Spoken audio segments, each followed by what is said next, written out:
My name is Jasmine. I was in the Navy. I served in Guantanamo Bay, Cuba, and I was also in the reserves from 2008 to 2012. And I was a Master at Arms. I was 19, 20 years old. Something that stands out to me is that, the female to male ratio in Guantanamo Bay is about 15 or 20. So for every 20 males, there's one female. So it's kind of hard to get acclimated to that, especially being young. Things didn't come to surface when I was active because, you're too busy, too focused. Once I got off of active service and I went into the active reserves, that's when things, I kind of fell into depression, having a hard time readjusting.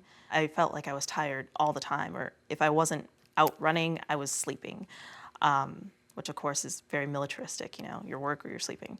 And also, I began to kind of start to use wine as like a pacifier. The biggest thing for me is that I felt very out of place. Like, I'm in a college environment, I'm working with kids that are my age, but still feeling like, they're perceiving me as being this very hard military girl, and I was trying so hard to get out of that, and I couldn't, no matter what I did.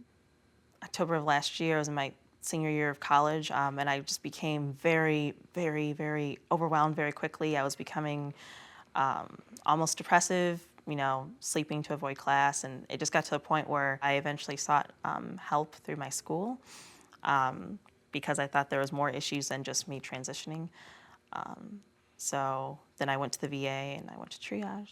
My therapist, who does a lot of specialization with transition issues or whatever, at first it was just trying to not necessarily treat me, but try to bring out issues that could have been, the trigger to why I'm having issues.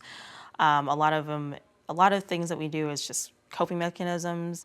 I would say that, especially now after seeking treatment, I'm not always associating myself with, well, I was in the military, that's why I'm so high-strung, that's why I'm so anxiety-ridden, It's like, no, I've been doing much better at trying to manage my symptoms and cope with them as they happen, or even prevent them. And definitely the medication has been working, and it helped me a lot with getting through school, finishing my degree. It makes it much easier to be able to talk to people about what I was and not just come up to them and be like, oh, I was in the military, like kind of reformulating your identity again, which has definitely helped through therapy. So the interpersonal relationships have definitely strengthened. If it wasn't for the vet center, I don't know what would have happened. I couldn't afford healthcare when I got out and went to the vet center. They set me up. My primary care, everything is through them, and it's helped tremendously. Make sure you utilize your resources because there are people that are there to help you.